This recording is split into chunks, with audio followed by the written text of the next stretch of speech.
로마서 13장 1절로 7절 말씀입니다. 그리스도인과 세상 권세라는 제목으로 하나님 주신 말씀을 통해서 하나님 말씀을 통해서 은혜를 받는 감동을 받고 하나님 주신 힘과 능력을 온전히 받고 누리시는 귀한 시간 되시길 주의 이름으로 축복합니다. 본문을 보시겠습니다.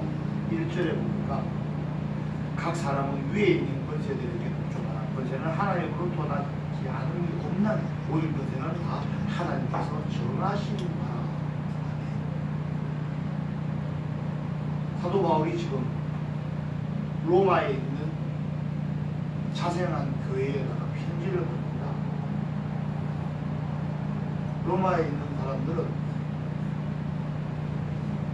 예수교를 알기 시작했어요. 예수 그리스도를 알기 시작하고 교회에 모여서 집에 모여서 예배를 드리면서 하나님 말씀을 듣고 또 사모하고 또 전도하면서 이렇게 살고 있습니다. 로마는 전 세계의 중심, 심장과 같은 곳입니다. 이곳에 있는 사람들에게 사도 바울은 기독교가 무엇인지 정확하게 알려야겠다라는 생각에 이 로마서를 쓰게 됩니다. 그 중에 오늘 본문은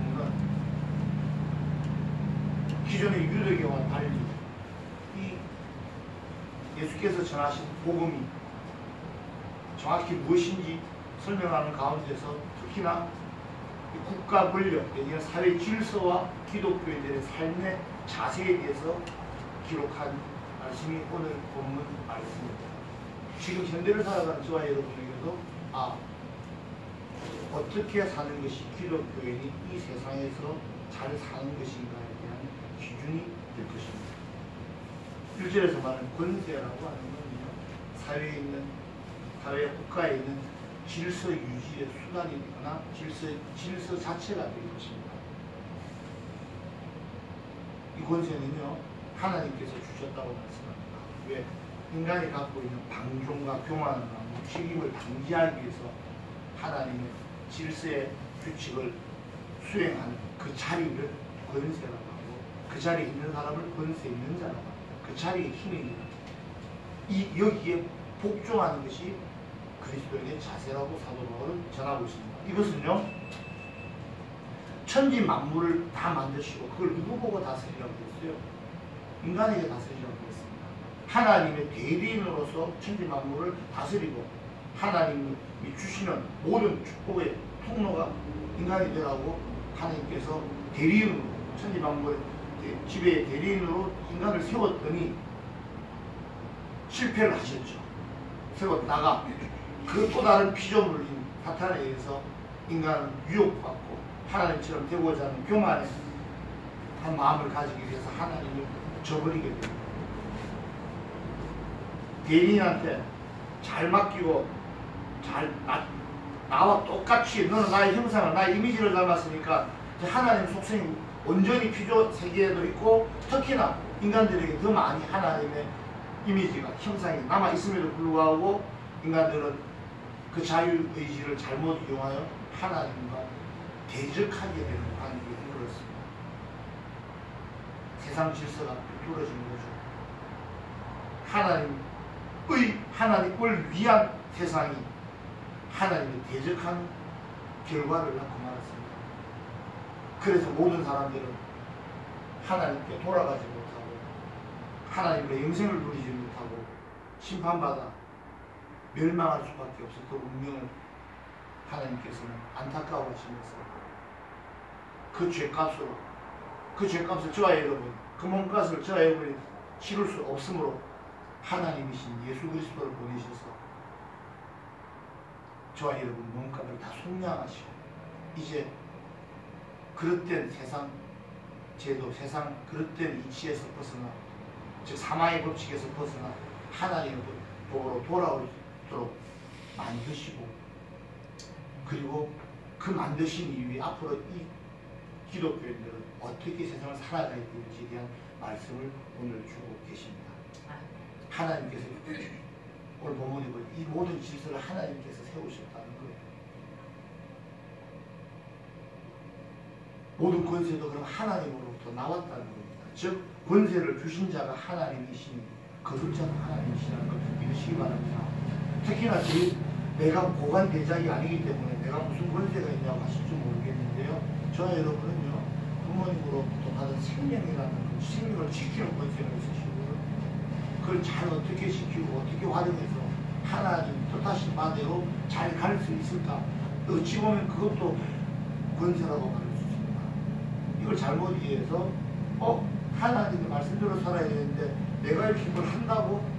예, 어찌 보면 인간이 주인인 듯 하지만 제가 드리고 싶은 말씀은요, 자유의지를 잘 활용하라는 거예요. 저와 여러분이 언제든지 망가질 수 있어요. 하나님 말씀을 안 들으면 되는 거예요. 그죠?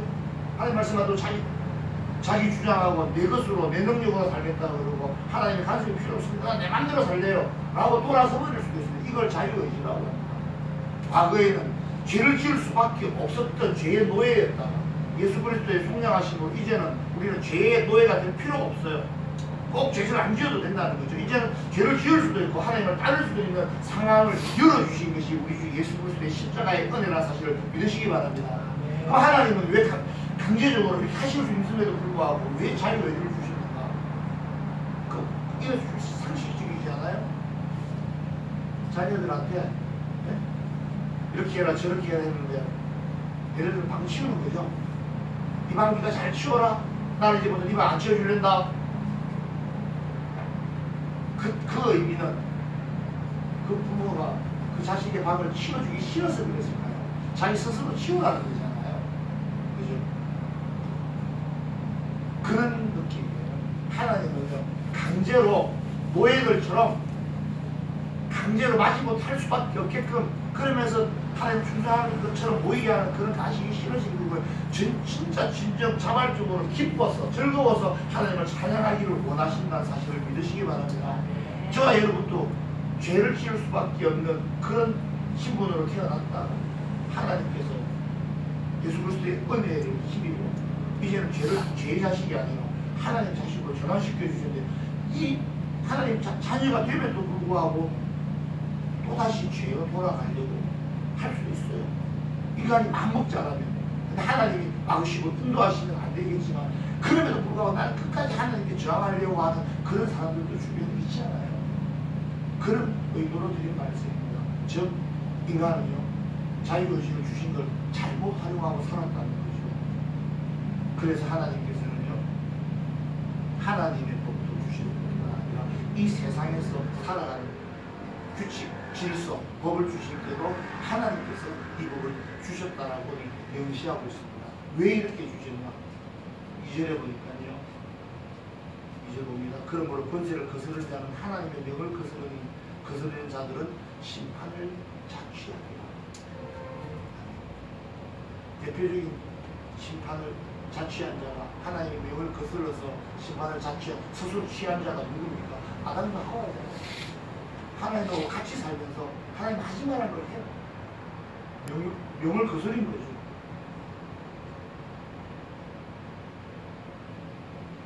하나님께서 질서 유지를 위해서 세운 권세를 거스르는 자도 이렇게 심판을 스스로 취하게 된다고 말씀하고 있습니다. 자, 또 3절 봅니다. 3절 다스리는 자들은 선한 일에 대하여 두려움이 되지 않고 악한 일에 대하여 되나니 내가 권세를 두려워하지 아니하려나? 저를 두려하면 그에게 칭찬을 받고 아멘. 무슨 말이냐? 권세라고 해서 다 두려움의 대상이 아니라는 거죠. 권세라는 것이 날 속박하고 두렵게 하고 날 옥졸라내는 그 기능만 가지고 있는 것이 아니라는 거예요. 죄 없는 자는요, 떳떳하죠. 두려울 거 없잖아요. 밤에 골목을 가다가 경찰이 와요. 대부분 사람들의 반응은 너무 깜깜하니까 경찰 만나면 반갑잖아요. 무섭고 그런 상황인데 안내를 해달라고 요청을 할 수 있고 요구를 할 수 있어요.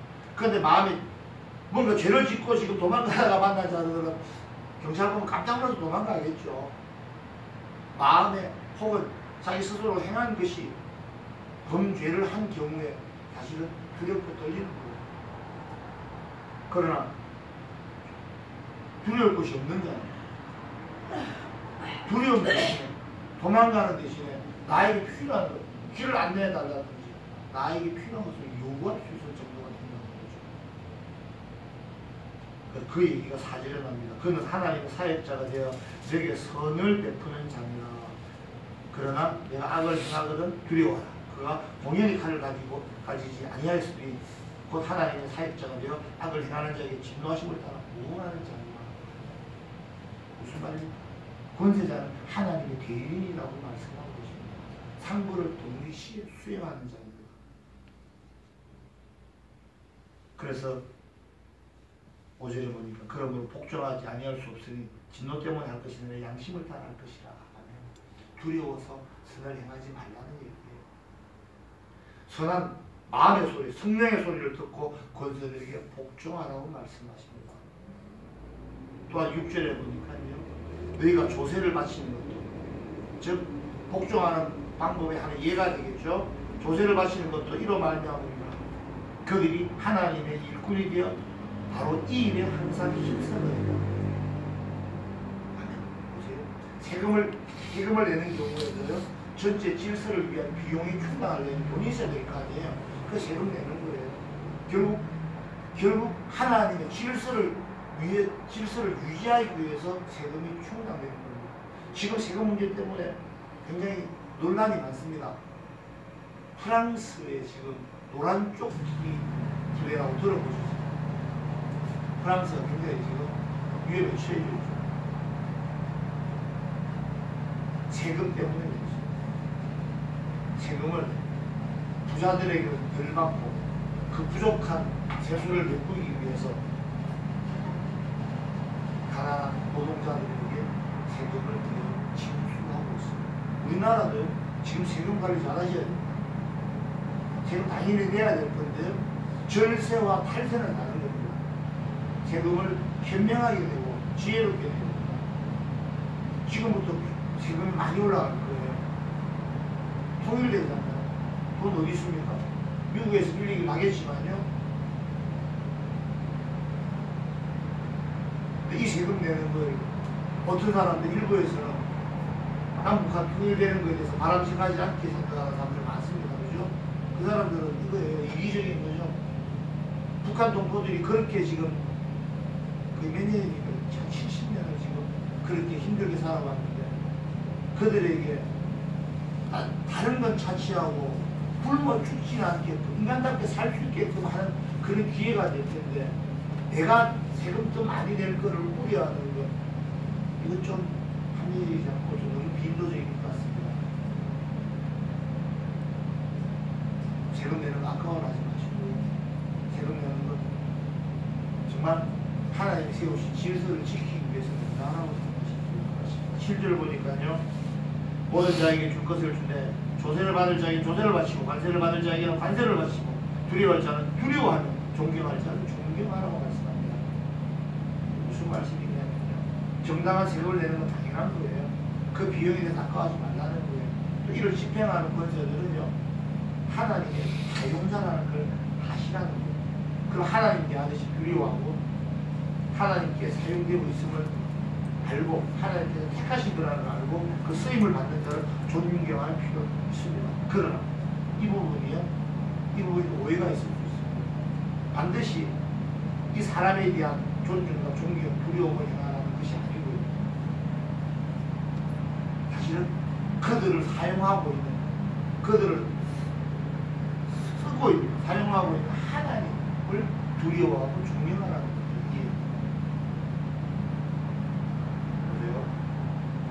모든 자에게 줄 것을 주되라고 하는 것은요, 의무의 이행을 말하는 거예요. 근데 그 다음에는 조세와 관세를 의미하는 데 그치는 거예요. 그리고 즉 다음에 두려워할 자, 존경할 자는 세금 징수자를 의미하는 것이 아니라 3절 볼까요? 3절에서 보는 바와 같이 3절 봅니다. 다스린 자들은 선한 일에 대하여 두려움이 되지 않고 악한 일에 대하여 되나니 내가 권세를 두려워하지 아니하려느냐? 선을 행하라. 그리하면 그의 칭찬을 받으리라. 아멘. 이 부분처럼요, 두려워할 이유가 없는 선량한 자의 경우는요, 두려워하기보다는 차라리 칭찬을 받을 것이라고 말씀하십니다. 무슨 말이냐면 세금을 바치는 대상, 그 기관이나 사람이 아니라 그 자리에 그런 질서를 주시고 그 자리에 그 사람을 둔 배치한 하나님을 두려워하고 하나님을 존경하는 의미가 또 타당하다. 즉 눈에 보이는 권세들에게 복종하여 하나님의 질서를 잘 유지하는 것이 그 사람의 문서로서가 아니라 그 권세를 허락하시고 그 질서를 반드시 하나님을 두려워하고 존경하는 의미입니다. 예수님도 이런 말씀하시죠. 예수님의 말씀 한번 볼까요? 우리 마태복음 22장 15절로 22절. 자, 한번 찾아보십니다. 마태복음 22장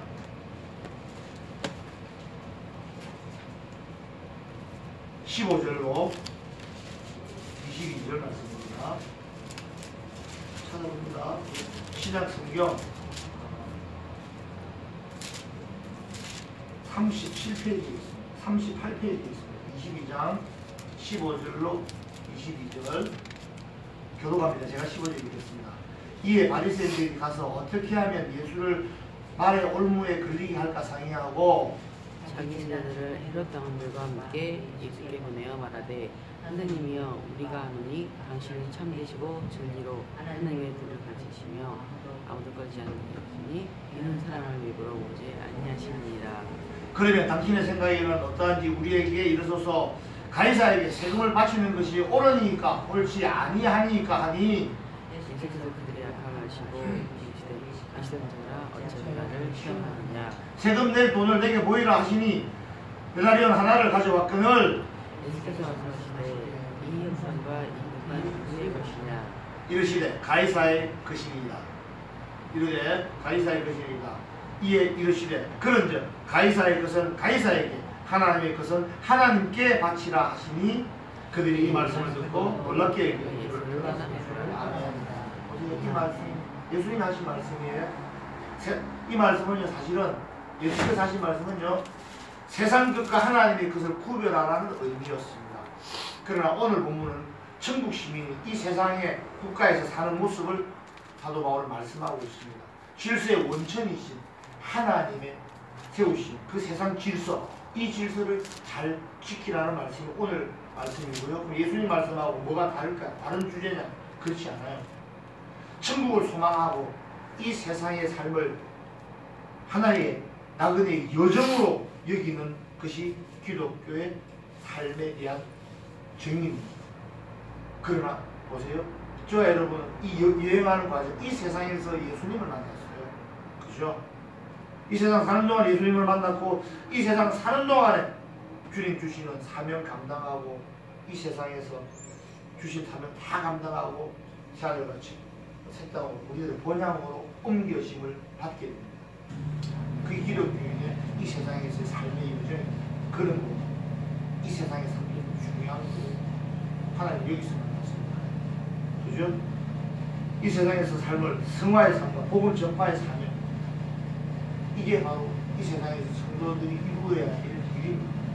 이 목적을 달성하기 위해서 우리는 우리에게 주신 국가나 사회 질서도 반드시 지키고 필요한 거예요. 이게 지켜져야만 합니다. 왜냐하면 하나님의 나라를 이 땅에 임하게 하는 하나님의 일을 수행하기 위해서라도 이 땅에는, 이 세상에는 세상의 질서가 반드시 필요하다. 자, 본문에서 다시 본문으로 돌아가면요, 인간은요 질서가 꼭 필요합니다. 왜? 관계를 맺으면서 살아갈 수밖에 없거든요. 관계가 복잡해지면 복잡해질수록 이 모든 것을 조화롭게 만드는 질서가 필요하게 됩니다. 그 질서를 담당하는 것이 오늘 본문에서 말씀하고 있는 이 권세들이라는 거예요. 예를 들면 가정에서도 권세가 있고 질서가 있죠. 가장 특히 대부분 권세잖아요. 가장은 뭐합니까? 책임과 의무가 있어요. 경제적, 정신적인 지주 역할을 수행해야 되죠. 가족들 통제해야 됩니다. 말썽쟁이 자녀, 그런 분인 아내, 부유가 통제 필요하지 않나요? 가정도 이러할 텐데 사회나 국가는 더욱더 더 질서의 수호자 되시는 권세들이 필요합니다. 그렇지 않으면 이제 어떤 일이 생기겠습니까? 힘센 놈이 1등하게, 그죠? 어디에서 무법천지에서는 서로 욕심 많은 자, 강도, 살인, 전쟁으로 가득할 거예요. 만약에 질서가 없다면. 이런 것을 잘 알고 계시는 하나님께서 인간 사회를 통제하는 질서를 세우셨는데 그것이 바로 오늘 말씀하시고 본문에서 말씀하시는 권세라는 거예요. 이 권세는요 하나님께서 십계명을 주신 것처럼 인간이 인간답게 좀 살라는 거예요.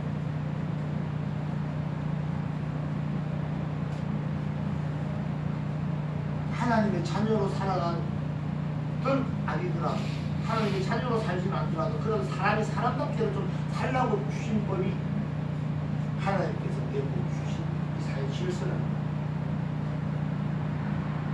또 이 질서에 가끔은 순종하지 않고 불복하는 사람이 많이 있습니다. 요즘 남대문 흉내문이죠. 그 앞 골목에는요, 미국 깃발이 가득하고요, 대한민국 태극기가 가득한데 저는 그분들이 대단히 놀랍습니다. 평균 연령이 7, 80을 돼요. 할아버지 할머니들이에요. 그죠? 보셨죠? 할아버지 할머니들이 그 추운데 잠바도 안 입고 흰색 정장에 무슨 컨셉인지 모르겠습니다. 그 뭐죠? 애국당이라고 있습니다. 박근혜 남이죠. 그 사람들이에요. 아직도 박근혜 대통령을 무죄니까 저거 하고 구출하자, 이런 얘기입니다. 세상 돌아가는 권세에 들어가는 거죠.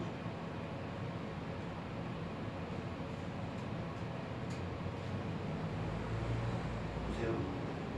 나한테 유리할 때만, 유리한 조건을 제시하는 권세든지 그런 권세는 환영하고, 나한테 불리한 것을 요구하면 그걸 거부해서는 안 되는 것입니다.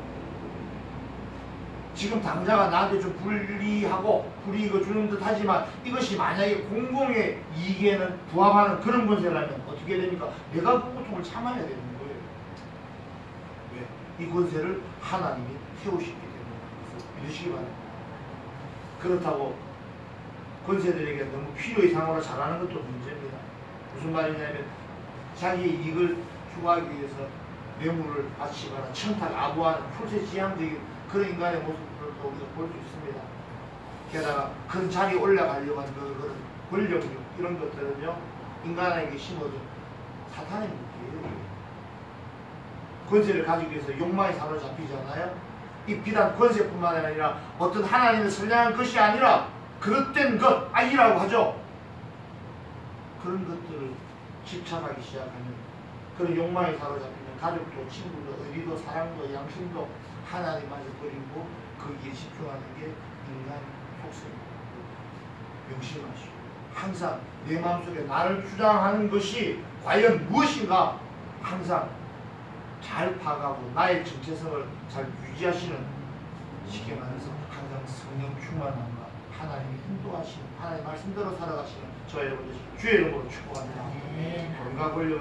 돈과 권력이 주는 쾌락이 있죠. 그 느낌은 너무나 달콤하다. 그래, 거기에 젖어서 진실과 하나님 나라의 소망을 보지 못하고 영원히 살 것처럼 막 그렇게 살다가 금방 죽는 게 바로 인간이에요.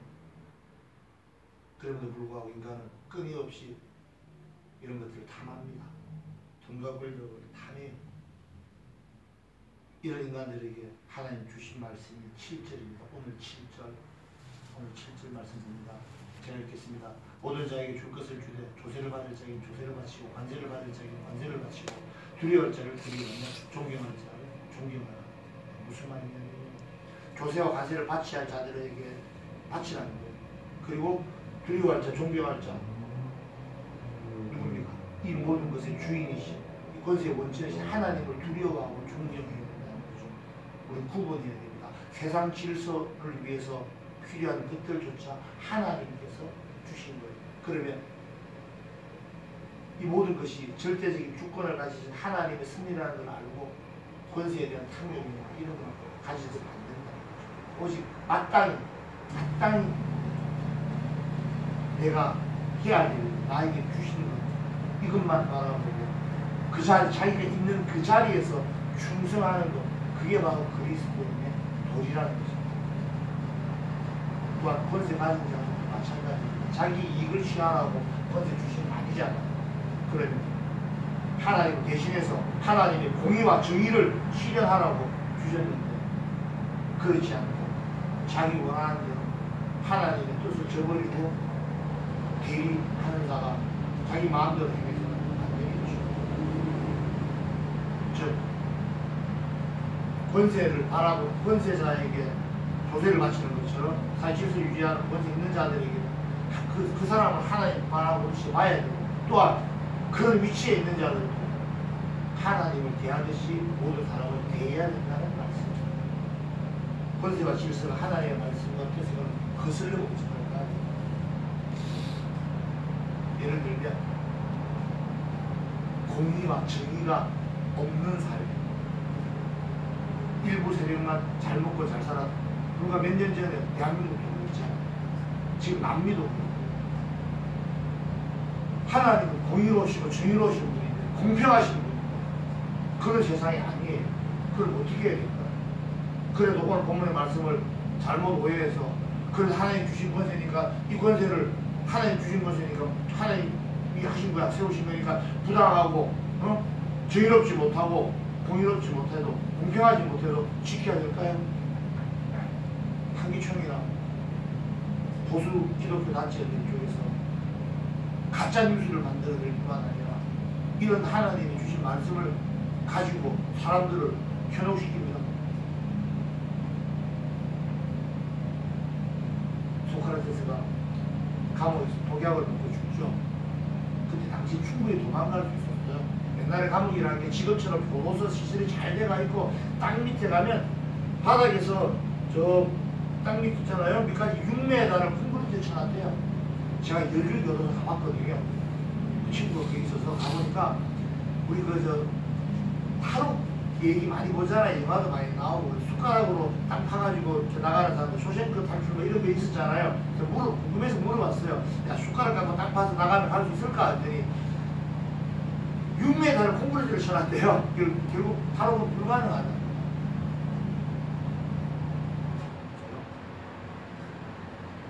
소크라테스 시절의 감옥은 그런 감옥도 아니었어요. 사람이 옆에서 같이 밥 해먹고 사는 감옥이에요. 그런데 충분히 도망갈 수도 있었을 텐데 도망을 안 갑니다. 그리고 또 배를 마시고 죽습니다. 그러면서 마지막 팻말이 있죠. 악법도 법이다 라고 말하고 죽었어요. 이게 1987년에 한국의 의거대학교 때 민법 중식 시험 문제였기도 합니다. 악법은 법이 아닙니다. 악법도 무조건 악법도 하나님 주신 거니까 법이 만들어졌으니까 이거 법이지 않느냐? 아닙니다. 악법은요 법이 아닙니다. 법은요 사회 정의를 실현해야, 사회 정의와 부합해야 이게 법이에요. 하나님 뜻에도 합해야 되고요, 한 사람의 뜻이 아니라 여러 사람에게 하나님 주신 양심이 있는데, 하나님 주신 마음이 있는데 그 마음에 부합하는 그런 게 아니라, 이 악법은 법이 아니라고 여러분 알고 계십니다. 즉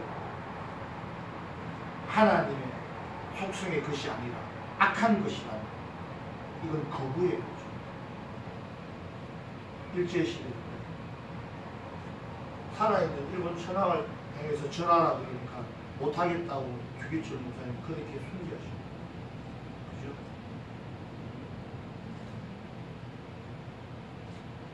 다니엘 하나님께 예배드릴 시간에, 기도할 시간에 기도하겠다. 그거 시키다가 그죠? 하나님이 주신 것이, 지금 있는 모든 것이 하나님이 주신 것이지만 이것이 어떻게 사용되어지냐 잘 봐야 된다는 거죠. 하나님이 악을 만들었겠습니까? 아닙니다. 하나님은 악과는 전혀 관계가 없는 분이기 때문에 악을 만들지 아니하죠. 그럼 악은 어떻게 해서 생기는 것인가? 선을 그릇되게 행하려다가 생기는 거예요. 하나님 주신 걸 잘 해려고 해야 되는데 이걸 옳지 않은 방법으로, 그릇된 방법으로 하려는 거예요. 예를 들면 부자가 되기 위해서 남의 물건 훔치면 되겠습니까? 이건 악이죠. 부자가 되는 건 악이 아니에요. 풍성하게 사는 게 무슨 악입니까? 그런데 그 방법이 그릇됐을 때 이걸 우리가 악이라고 부른다는 거죠. 이것이 우리한테 주어진 하나님의 권세나 하나님의 시스템이, 이 세상 체계가 만약에 악하다, 그릇되게 사용되고 있다면, 하나님의 공의와 공정과 공평에 어긋난다면 이건 잘못된 거죠. 하나님의 말씀과 뜻에 거스르는 것이라면 개선되어야 됩니다. 기독교인들을 이에 저항하고 하나님의 질서를 바로 세워야 하는 의무도 있다는 걸 믿으시기 바랍니다. 이런 경우에 뭐가 있습니까? 박해하겠죠, 당연히. 그러니까 박해할 거 아니라고. 이게 잘못됐다라고 말하는 그 목소리에 하나님의 것이 선한 하나님의 것이 악하게 변질되었는데 그걸 자기 목숨 때문에 혹은 자기 이익 때문에 그냥 고개 숙였어야 되겠습니다. 그럴 경우에 박해가 오죠. 박해와 하나님의 정의를 바로 세우기 위해서 그런 결단은 항상 어느 시대에도 있어 왔던 것입니다. 주 67년에 로마에 큰 불이 났어요. 네로 황제 자기가 직접 찔렀다는 얘기도 있고 누가 찔렀는지 9일 동안 로마가 불타올랐습니다. 9일 동안 탄다고 생각해보세요. 집들이 이렇게 막 떨어져 있지도 않아요. 집들이 대부분 다다닥 붙어 있는데 9일 동안 계속 불이 났으면 쉽게 말하면 홀라당 다 탄 거예요. 이건 도시 전체 홀라당 탄 거예요. 그래 놓고 이 불을 기독교들이 질러 다 하나 거에서 기독교들 다 잡아줍니다. 네로 황제 박해예요. 그리고 사도 바울의 오늘 로마서에 중에 사도 바울의 제자 수제자였던 디모데는 에베소에서 교회 감독으로 있었는데 97년에 곤봉에 맞아서 순교를 왜? 악의 저항을 당시에요.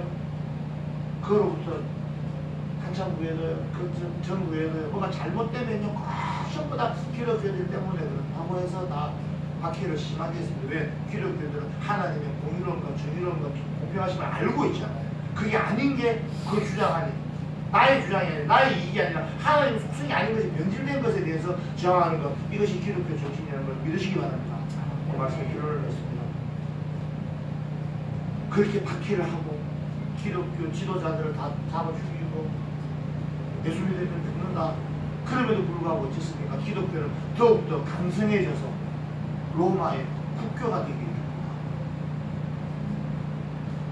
그렇죠? 우리 인간들이 생각하는 작은 변화 내지는 작은 차이 이런 것들이 점점 하나님의 뜻에 부합하기 시작한다. 또 하나님께서 원하시는 광화문의 촛불 집회처럼 하나님께서 허락하셔서 국가를 시스템을 바꿔주신 것처럼 하나님의 공의로움과 정의로움과 공평하심은 결코 바뀌는 속성이 아니라는 걸 믿으시기 바랍니다. 모든 사회는 혼자서 사는 것이 아니고 각자의 역할들이 있습니다. 권세들이 내리고 억지로 혹은 권력 차지하려고 억지로 기어 올라가는 그런 사람은 하나님께서 합당하지 않겠죠. 각자 자기에게 주어진 자기 역량에 맞는 역할과 또 자기 달란트를 그 능력을 주셨으니 그 달란트대로 그걸 행해야 될 텐데 그것보다는 욕심에 젖어서 마땅히 해야 될 것보다는 원하는 것만 하려고 하는 그런 세대가 지금 세대인 것 같습니다. 저와 여러분, 하나님께서 주신 그 사명, 그 능력, 그 역할, 그 자리에서 충성된 하나님 청지기로 살아가시고 주의 이름으로 축복합니다. 겸손하게 주신 바 사명을 감당하려는 자세가 필요합니다. 하나님께서는 적합한 사람, 적합한 자리에 쓰십니다. 모든 것이 하나님의 주권임을 잊어서는 안 될 것입니다. 국가나 사회나 모두 하나님의 승리 안에 있다는 걸 믿으시기 바랍니다. 하나님께서 주관하십니다. 즉 국가 권력 모두 하나님께서 하나님의 일을 위해서 사용하는 것이므로 순종하라고 오늘 사도 바울은 얘기하고 있습니다. 직접적으로 그 권력에 순종하라는 의미가 아닙니다. 또한 우리는 하나님과 세상 것을 구분해야 될 지혜가 필요합니다. 권세는 하나님께서 이 세상 질서를 유지하기 위해서 세우신 하나님의 대리인이고 그 권세들은 모두 하나님으로부터 나온다는 사실을 정확하게 알아야 됩니다. 우리가 세상 질서에 대한 복종의 이유가 바로 이런 이유예요. 저와 여러분은 하나님 것입니다. 그래서 하나님 뜻에 순종해야 됩니다. 예전에는 나는 내 것이었잖아요. 그러나 이제는 저와 여러분 하나님의 것이고 우리 주 예수께서 십자가에서 보혈을 흘리시고 저와 여러분을 돈 주고 사셨던 것처럼 저와 여러분을 십자가에서 죽으심으로 피 흘리심으로 저와 여러분을 이 죄악에서 끄집어내시는 그 속량 그 사심을 하셨다는 걸 믿으시기 바랍니다. 이제는요 하나님께서 세우신 질서에 세상의 질서를 위해서 세우신 이 국가나 사회에 대해서 그 구성원으로서 합당한 의무를 다하는 것이 하나님의 그릇된 도리라는 걸 믿으시기 바랍니다. 그래서 하나님을 존중하고 두려워하는 마음으로 하나님께서 세우신 질서를 존중하고 복종해야 되는 것입니다. 이런 모든 능력과 힘의 원천은 바로 하나님부터 나오는 문제는 이 하나님께서 지독하게 엄격하고 난폭하고 그런 분이 아닌 사랑의 하나님이라는 것이 얼마나 다행히 좋은 것이고 공의롭고 정의로우시고 공평하시고 저와 여러분을 사랑하시는 그 사랑의 하나님이라는 것이 저와 여러분에게는 얼마나 큰 위안이 되는지 모릅니다. 오직 사랑의 하나님께 감사와 영광을 올려주신 삶을 사는 여러분 되시기 바랍니다. 하나님의 사랑과 그 사랑에 대해서 다시 우리를 알게 하시고 하나님의 사랑의 대상으로 회복시키신 분이 바로 우리 주 예수 그리스도라는 사실을 믿으시기 바랍니다. 성령의 인도하심을 항상 받으십시오.